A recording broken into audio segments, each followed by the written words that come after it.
تسبح لہ السماوات السبع والارض ومن فیہن، اور اسی کے لیے تسبیح کرتے ہیں ساتوں آسمان اور زمین اور جو کچھ ساتوں آسمانوں اور زمین میں ہے، ولکن لا تفقہون تسبیحہم، لیکن زمین اور آسمان میں جو اتنی چیزیں ہیں تم ان کی تسبیح کو سمجھ نہیں سکتے۔ دروازہ چو چو کر رہا ہے تو یہ بھی تسبیح کر رہا ہے، کوئل کوکو کر رہی ہے تو یہ بھی تسبیح کر رہی ہے، کائنات کی ہر شے اللہ کہہ رہا ہے تسبیح کر رہی ہے، لیکن وَلَٰكِن لَا تَفْقَهُونَ تَسْبِيحَهُمْ، کیونکہ تم ان کی لینگویج کو نہیں جانتے ہو تو اس لیے تم ان کی تسبیح کو سمجھ نہیں پاتے۔ إِنَّهُ كَانَ حَلِيمًا غَفُورًا، اور بے شک اللہ تعالی حلیم ہے، یعنی بردبار ہے، غفورا اور بخشنے والا ہے۔ مجرموں پر اللہ رب العزت جو ہے وہ حلیم ہے، یعنی جرم کرنے والے جرم کریں تو اللہ کے ہاتھ میں پاور بھی ہے، اختیار بھی ہے، چاہے تو فوراً ملیا میٹ کر دے، لیکن بردبار ہے، یعنی اللہ تعالیٰ درگزر فرماتا ہے۔ اس کو کہتے ہیں برداشت کرنا، ایک معنی میں بردبار کے معنی برداشت کرنا۔ حلیم کے علاوہ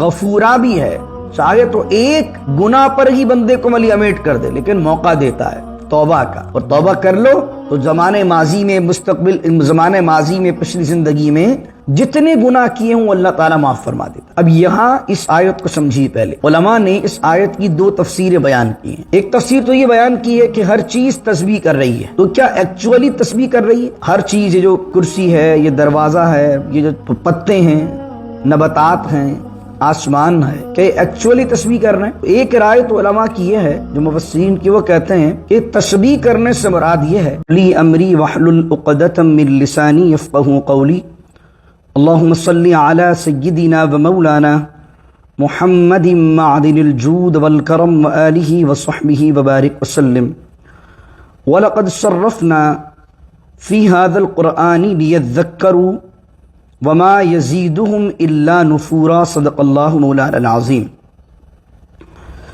15ویں سپارے کے 5ویں رکوع کا آغاز ہے اور آیت نمبر سورہ بنی اسرائیل کی ہم 41 کو تلاوت کر رہے ہیں۔ اللہ رب العزت ارشاد فرماتا ہے وَلَقَدْ صَرَّفْنَا فِي هَذَا الْقُرْآنِ، اور ہم اس قرآن میں تصریف کرتے ہیں۔ صرفنا کا معنی تصریف کرنا۔ اب یہ تصریف کرنا کے کیا معنی ہے؟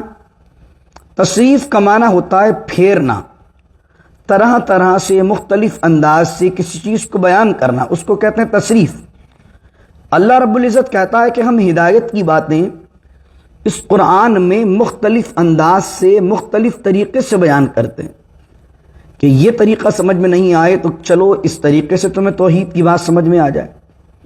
یہ ایک انداز سمجھ میں نہیں آ رہا تو کسی قوم کے واقعہ سنا دیتے ہیں کہ پچھلی قوموں نے یہ کیا، ان پر عذاب آیا، تاکہ اس معاملے سے تم عبرت پکڑو۔ کہیں تمہیں جنت کی نعمتوں کا ذکر کرتے ہیں کہ کہیں تم جنت کی نعمتوں کے حصول کے خاطر نیک عمل کرنے لگ جاؤ، کہیں اللہ اپنی رحمت کی بات کرتا ہے، کہیں جباریت اور قہریت کی بات کرتا ہے۔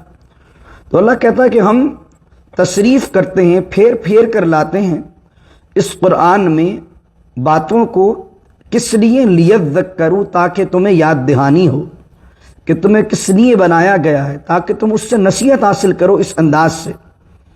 پھر فرمایا وما یزیدہم، لیکن یہ جو انداز ہے قرآن کا، بار بار الگ الگ پہلوؤں سے توحید کو سمجھانا، شرک کو سمجھانا، یہ ضدی آدمی کے لیے اس کی نفرت کو زیادہ کرتا ہے۔ جو جن کے دل نیوٹرل ہیں، جن کے دل غیر جانبدار ہیں، جو ضدی ہٹ درم نہیں ہیں، یہ انداز ان کے لیے تو ہدایت بنتا ہے، لیکن وما یزیدہم الا نفورا، اور زیادہ ہی کرتا ہے کس کو؟ الا نفورا، ان لوگوں کے لیے کہ جو نفرت کرتے ہیں، ضدی ہیں، ہٹ درم ہیں، ہدایت کے طالب ہی نہیں ہیں، تو یہ بار بار مختلف انداز کے جو پہلو ہیں یہ ان کی ہٹ درمی کو زیادہ کرتا ہے۔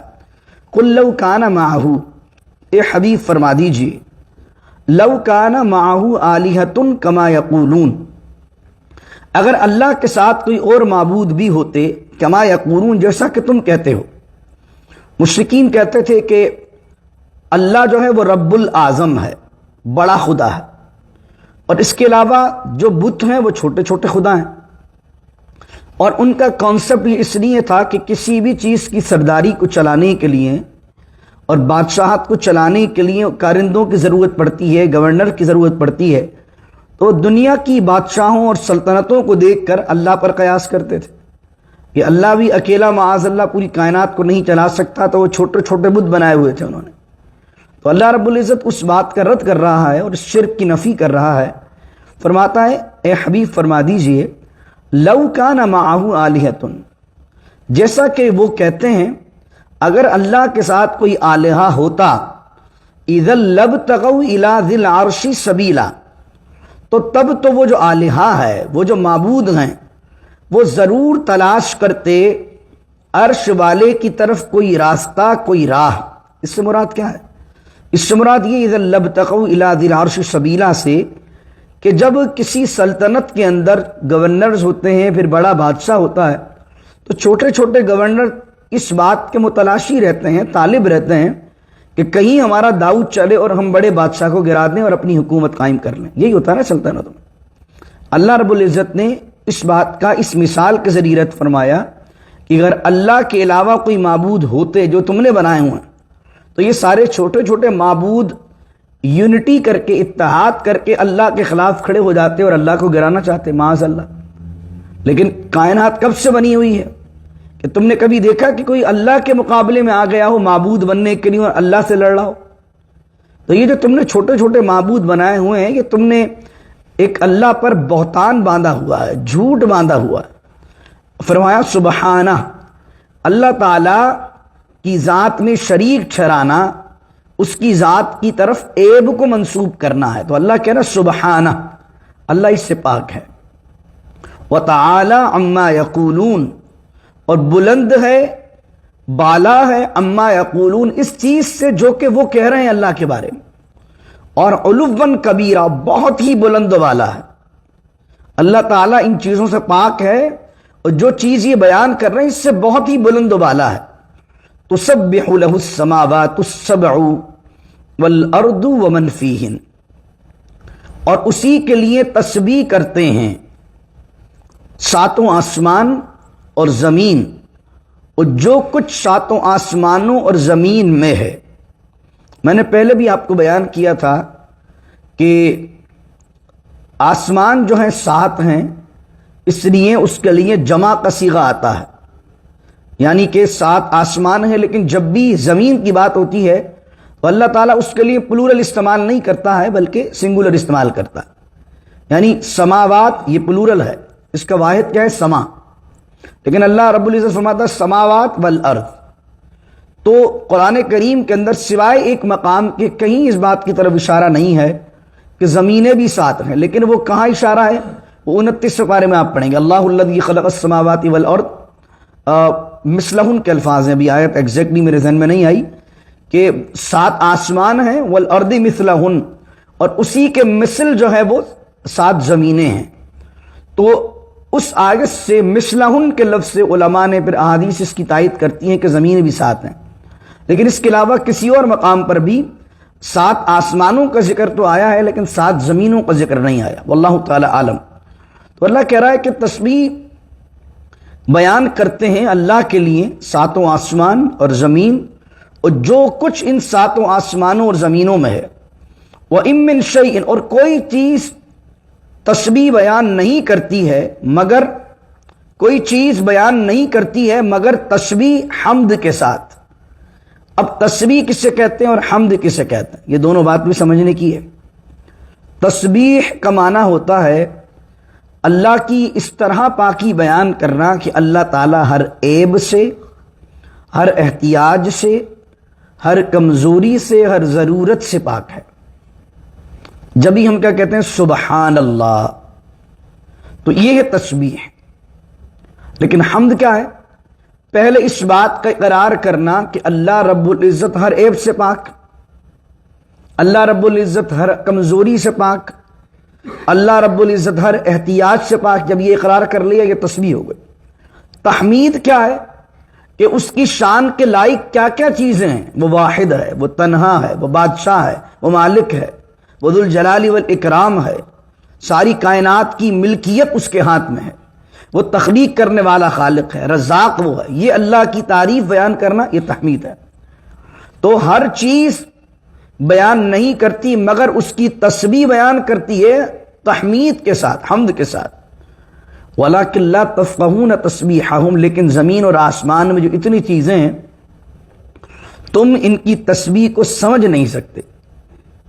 دروازہ چوں چوں کر رہا ہے تو یہ بھی تسبیح کر رہا ہے، کوئل کوکو کر رہی ہے تو یہ بھی تسبیح کر رہی ہے، کائنات کی ہر شے اللہ کہہ رہا ہے تسبیح کر رہی ہے، لیکن وَلَٰكِن لَا تَفْقَهُونَ تَسْبِيحَهُمْ، کیونکہ تم ان کی لینگویج کو نہیں جانتے ہو تو اس لیے تم ان کی تسبیح کو سمجھ نہیں پاتے۔ إِنَّهُ كَانَ حَلِيمًا غَفُورًا، اور بے شک اللہ تعالی حلیم ہے، یعنی بردبار ہے، غفورا اور بخشنے والا ہے۔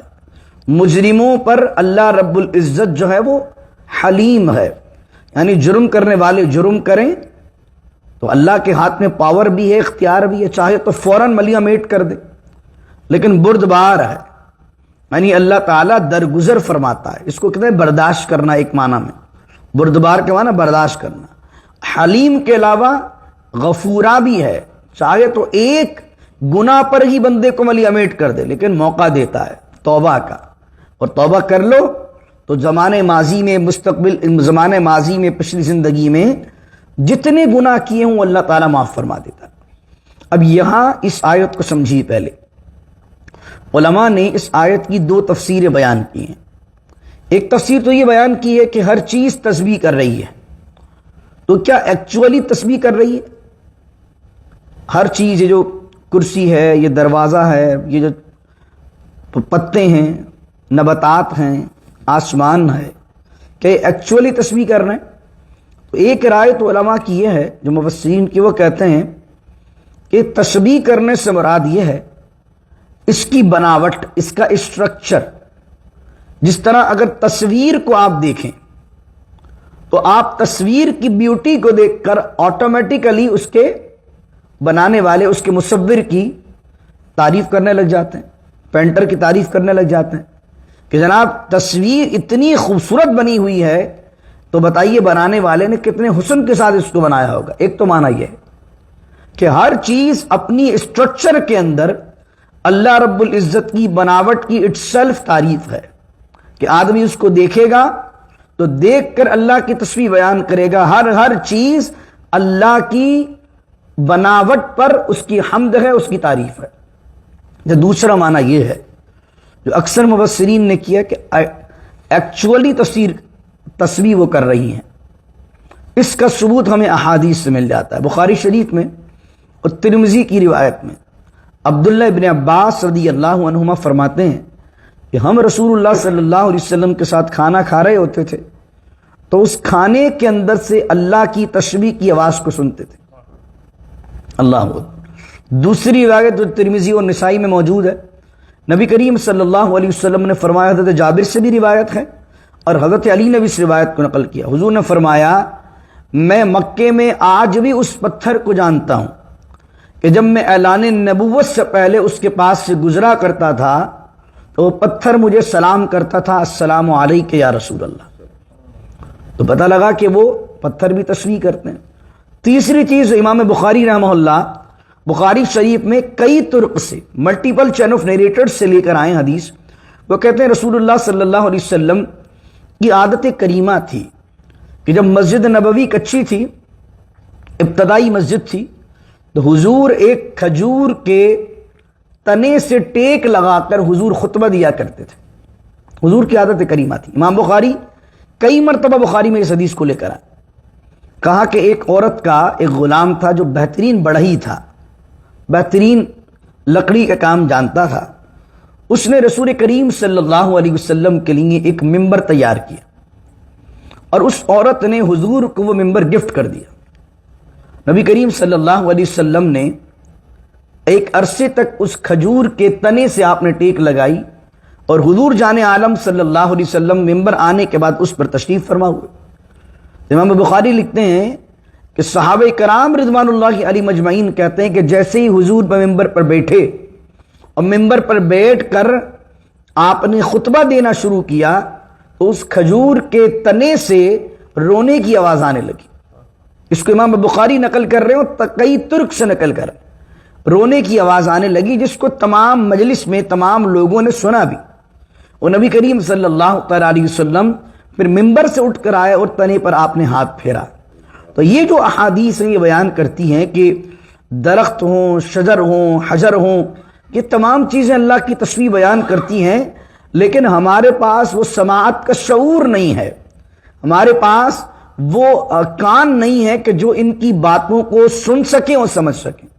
آج میڈیکل سائنس، آج جو سائنس ہے، جو فزکس ہے، وہ چیز بیان بھی کر رہی کہ بہت سی ایسی ریڈیس چیزیں ہیں، بہت سی جوپیٹر، مارس میں، گلیکسیز میں اس طرح کی آوازیں آتی ہیں، کچھ نہ کچھ آوازیں آ رہی ہیں جس کو ریکارڈ کیا جاتا ہے، ناسا ریکارڈ کرتا ہے، لیکن اس لینگویج کو ناسا ابھی تک جان نہیں پایا کہ بات ہو کیا رہی ہے، وہاں پر کس انداز سے بات چل رہی ہے، کون سی مخلوق بات کر رہی ہے، اس کی کیا لینگویج ہے۔ اللہ اکبر۔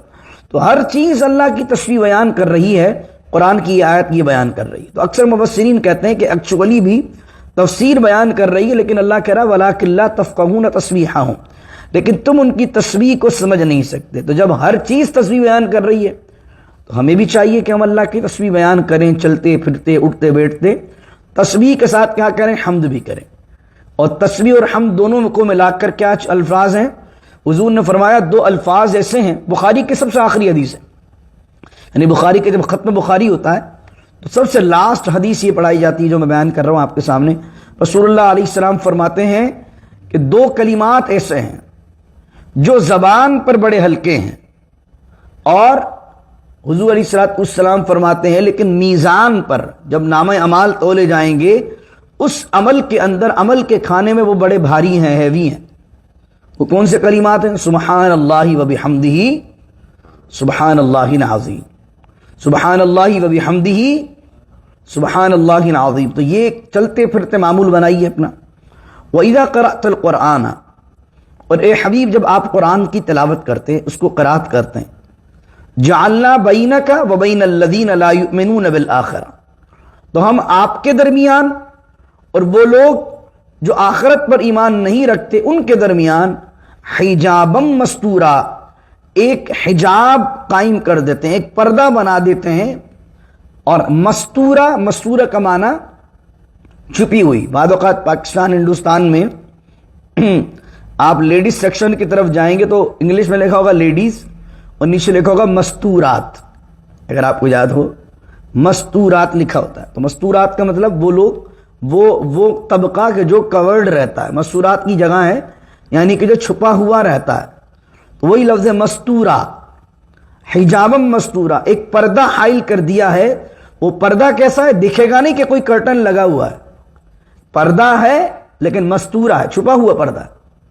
اس کی تفسیر میں علماء نے لکھا کہ جب تبت یدا ابی لہب و تب نازل ہوئی تو ابو لہب کی بیوی معاذ اللہ حضور علیہ السلام کو پتھر مارنے آئی اور اپنے ہاتھ میں بہت بڑا پتھر لے کر آئی۔ حضور علیہ السلام حضرت سیدنا ابو بکر صدیق رضی اللہ تعالی عنہ کے ساتھ بیٹھے تھے۔ جب وہ آئی تو اس کو سارے صحابہ نظر آئے، لیکن حضور اسی مجلس میں بیٹھے تھے، حضور علیہ السلام نظر نہیں آئے۔ تو قرآن یہی بات کر رہا ہے کہ جب آپ قرآن کی تلاوت کرتے ہیں تو جعلنا بینک و بین الذین، تو ہم بنا دیتے ہیں ایک پردہ آپ کے اور ان لوگوں کے درمیان جو آخرت پر ایمان نہیں رکھتے۔ اور اس کا ایک معنی یہ بھی بیان کیا گیا کہ ایک تو پردہ ہوتا ہے جو کرٹن آپ کو نظر آ رہا ہے، اور ایک کرٹن، ایک پردہ ہوتا ہے جو نظر نہیں آتا، وہ دل پر لگا ہوتا ہے کہ کوئی بھی ہدایت کی بات کرو عقل میں بھی نہیں آئے گی، دل میں بھی نہیں آئے گی۔ اس کو بھی پردہ کہتے ہیں، اس کو بھی کرٹن کہتے ہیں۔ پھر فرمایا کہ وَإِذَا ذَكَرْتَ، نہیں آگے فرمایا کہ وَجَعَلْنَا عَلَىٰ قُلُوبِهِمْ أَكِنَّةً، جب کوئی بندہ ضدی ہو جاتا ہے تو اللہ کی عادت کیا ہے؟ وہ جو یاد کریں پہلے پارے میں آئے تھے، ختم اللہ علی قلوبہم وعلی سمعہم وعلی ابصارہم، کہ جو بندہ ضدی اور ہٹ درم ہو جاتا ہے تو اللہ تعالیٰ اس کی سماعت پر، اس کی بصارت پر، اور اللہ رب العزت سمعہم وعلی ابصارہم، اور اس کے دل پر کیا کرتا ہے؟ غشاوہ۔ غشاوہ کا معنی کیا ہوتا ہے؟ پردہ، اللہ پردہ ڈال دیتا۔ تو یہاں پر بھی یہ کر رہا ہے اللہ تعالیٰ کہ وجعلنا علی قلوبہم، ہم بنا دیتے ہیں ان کے دلوں پر اکنتن، پردہ، ان یفقہوہ، کہ وہ سمجھ نہیں پاتے کہ ہدایت کی کیا بات ہو رہی ہے، وفی آذانہم وقرا، اور ان کے کانوں پر ہم بوجھ ڈال دیتے ہیں، ان کے کانوں کو بھاری کر دیتے ہیں، سماعت کو کہ وہ اب ہدایت کی بات سن بھی نہیں سکتے. وَإِذَا ذَكَرْتَ رَبَّكَ فِي الْقُرْآنِ وَحْدَهُ، اور جب آپ ذکر کرتے ہیں اپنے رب کا قرآن میں، اور کیسے ذکر کرتے ہیں؟ وحدہ، اللہ کیا ہے؟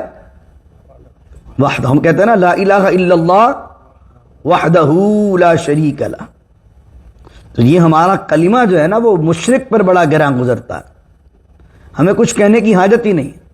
لا الہ الا اللہ وحدہ، اللہ کہہ رہا ہے وَإِذَا ذَكَرْتَ رَبَّكَ فِي الْقُرْآنِ وَحْدَهُ، اور جب آپ اپنے رب کو یاد کرتے ہیں قرآن میں وحدہ، اس طرح کہ وہ ایک ہے، اکیلا ہے، تنہا ہے. وَلَّوْا عَلَىٰ أَدْبَارِهِمْ نُفُورًا، تو یہ نفرت کے ساتھ اپنی پیٹھ کو پھیر کر آپ کی اس بات کو سن کر خود ہی بھاگتے ہیں. نحن اعلم بما يستمعون، اس رکوع کو مکمل کرتے ہیں، کہتے ہیں نحن اعلم بما يستمعون به اذ يستمعون الیک، اور ہم خوب جانتے ہیں جب یہ آپ کی بارگاہ میں آتے ہیں دھیان سے سننے کے لیے. مشرکین کے سرداروں کی عادت کیا تھی؟ جو ان کا ایلیٹ کلاس طبقہ تھا، وہ ایلیٹ کلاس طبقہ کیا کرتا تھا کہ رسول اللہ کی مجلس میں جاتا اس اسٹائل سے کہ سننے جا رہا ہے، تاکہ جو ان کے فالوورز ہیں، ان کے ٹرائبز کے لوگ ہیں، وہ یہ سمجھے کہ یار بہت کنسنٹریٹ ہو کر یہ سننا چاہتے ہیں، ان کی ولنگنیس بڑی کنسنٹریشن کے ساتھ سننے کی ہے. لیکن نیت کیا ہوتی تھی ایکچوئل ان کی؟ کہ جائیں گے 1-2 گھنٹے بعد سن کر بات آئیں گے اور پھر کہیں گے کوئی بات نہیں، تاکہ ایک عام آدمی یہ سوچے، ایک کامن پرسن یہ سوچے یار یہ تو ہمارا ایلیٹ کلاس ہے، یہ گئے تو تھے نا سننے کے لیے، ان کو بات سمجھ میں نہیں آئی ہوگی تو بات میں وزن نہیں ہے. تو اللہ کہہ رہا ہے ہم خوب جانتے ہیں ان کو کہ جو آپ کو دھیان لگا کر سنتے ہیں جب وہ آپ کو سنتے ہیں. وَإِذْ هُمْ نَجْوَىٰ، اب جب آپ کو سن کر آ کر اکیلے میں آتے ہیں. وَإِذْ هُمْ نَجْوَىٰ معنی ہوتا آپس میں سرگوشی کرنا، اکیلے اکیلے بات کرنا. اس بعض اوقات کچھ لوگوں نے یہاں میٹنگ میں شرکت کی، کچھ لوگوں نے یہاں بیان سنا، اب مسجد کے باہر 2-4 بندے کھڑے ہوئے، ابھی آپس میں سرگوشیاں چل رہی ہیں، اس کو کہتے ہیں نجوا. جب وہ اکیلے میں جاتے ہیں تو اللہ کہہ رہا اذ یقول الظالمون، تو یہ ظالم کہتے ہیں ان تتبعون الا رجلا مسحورا، کہ اب کیا ہوتا ہے کہ رسول اللہ کے قول میں بھی تو بڑی تاثیر ہے نا، تو ان کے کچھ لوگوں کو حضور کی بات دل پر لگ جاتی ہے، تو اکیلے میں جاتے ہیں تو 2-4 بندے بولتے ہیں کہ یار بات تو واقعی صحیح کہہ رہے تھے، بات کے اندر اثر تو بہت ہے، بات بالکل حقانیت کی بات ہے. تو اب جو لوگ 2-3 لیڈر ہوتے ہیں ان کے ذہن میں آتا ہے کہ یار یہ ہمارے لوگ انسپائر ہو رہے ہیں، یہ جا کر 4 کو اور بولیں گے تو سارا قوم ہی اس طرف آ جائے گی اور ہماری لیڈری ختم ہو جائے گی. تو اب وہ حضور کے لیے کیا کہتے تھے؟ وہ ظالم کہتے تھے ان تتبعون الا رجلا مسحورا، تم پیروی نہیں کر رہے مگر ایک ایسے شخص کی جو کہ جادو کیا گیا ہے، جس پر مسحور ہے، جو سحر زدہ ہے، جس پر جادو ہوا ہے، تم اس کی پیروی کر رہے ہو. اب یہ آیت یاد رکھیے، اور ایک اہم مسئلہ میں یہاں بیان کرتا ہوں، لیکن اس کو میں انشاءاللہ تفصیل سے بیان کروں گا جب انشاءاللہ اللہ نے موقع دیا قرآن کو تکمیل کرنے کا، ختم کرنے کا. اور انشاءاللہ سورہ فلق و سورہ ناس کو ہم آخری درس میں پڑھ لیں گے، اللہ نے زندگی دی، حیاتی دی تو وہیں اس ٹاپک کو بیان کریں گے اللہ نے چاہا تو. انشاءاللہ تعالیٰ توفیق عظمیٰ نصیب فرمائے اور آسانیاں ہماری زندگی میں عافیتیں پیدا فرمائے. تو یہاں جو فرمایا مسحورہ، علامہ غلام رسول سعیدی صاحب نے طبیان الفرقان، جو اپنی زندگی کے آخر میں انہوں نے دوسری تفسیر لکھی تھی، اس میں اس پر ڈیٹیلڈ گفتگو کی ہے کہ یہ جو روایات ملتی ہیں کہ رسول اللہ پر جادو ہو گیا تھا اور اس جادو کی وجہ سے حضور علیہ الصلوۃ والسلام بعض اوقات بہت سی باتیں بھول جاتے تھے، بڑی مشہور روایت ہے، اور اس کی وجہ سے جو سورہ فلق اور سورہ ناس نازل ہوئی ہے، تو آپ نے علامہ سعیدی نے تحقیق کے ساتھ یہ بات ثابت کی ہے کہ یہ روایت درست نہیں ہے کہ رسول اللہ صلی اللہ علیہ وسلم پر جادو ہو جائے. جادو حقیقت ہے، جادو اٹل ہے، لیکن حضور علیہ الصلوۃ والسلام پر جادو کا اثر ہو جائے، اس سے رسول اللہ محفوظ ہیں. اس کا ریزن کیا ہے کہ جادو حضور پر ہو جائے اور جادو اثر کر جائے، یہی تو بات یہی کہہ رہے ہیں مشرکین کیا کہہ رہے ہیں؟ تم ایسے شخص کی پیروی کر رہے ہو رجلا مسحورا، جو کہ ایک ایسا آدمی ہے مسحورا جس پر جادو ہوا ہے.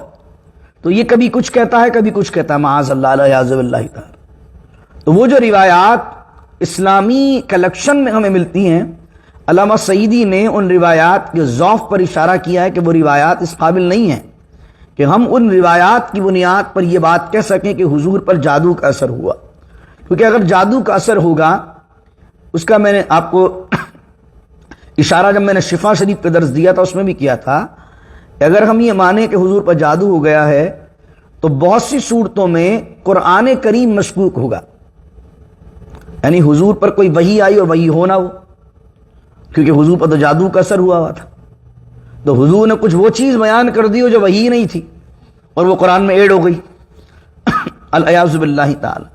تو ایسا نظریہ رکھنے کی وجہ سے دوسری طرف بڑے اعتراضات کھڑے ہو جائیں گے، تو اس وجہ سے علامہ سعیدی نے سورۃ النحل کی آیت نمبر 90 کے تحت ڈیٹیلڈ تبیان الفرقان کے اندر ان تمام روایات کو پہلے نقل کیا ہے کہ وہ کون کون سی روایات ہیں جو جادو کی روایت کو بیان کی جاتی ہیں، اس پر دلیل کیا ہے، کس کس روایت میں کیا کیا ضعف ہے۔ بڑا ریسرچ ورک ہے اور بڑا انٹرسٹنگ ٹاپک ہے، لیکن میں یہاں اس لیے بیان نہیں کیا، سورۃ النحل میں اس لیے نہیں بیان کیا کہ جب وہ آیات سورہ فلق اور سورہ ناس کی آئیں گی انشاءاللہ، اللہ نے انشاءاللہ زندگی موقع دے تو جب وہ آیات آئیں گی تو وہیں پر چونکہ وہ روایت اور تمام چیزیں انہی صورتوں سے منسوب کی جاتی ہیں تو وہیں پر انشاءاللہ بیان کریں گے، اور آخری جو اختتامی ہمارا جو ہے وہ انشاءاللہ درس ہوگا تو اس کے اندر یقیناً ایک بہت بڑا پروگرام ہم کریں گے اللہ نے چاہا تو اسی کے اندر انشاءاللہ اس پہلو کو بیان کریں گے، لیکن یہ کیونکہ بڑی کامن باتیں عوام کے اندر کہ حضور پر جادو ہو گیا تھا، تو چند مفسرین چند محققین ایسے گزرے ہیں جنہوں نے اس پر تحقیق کر کے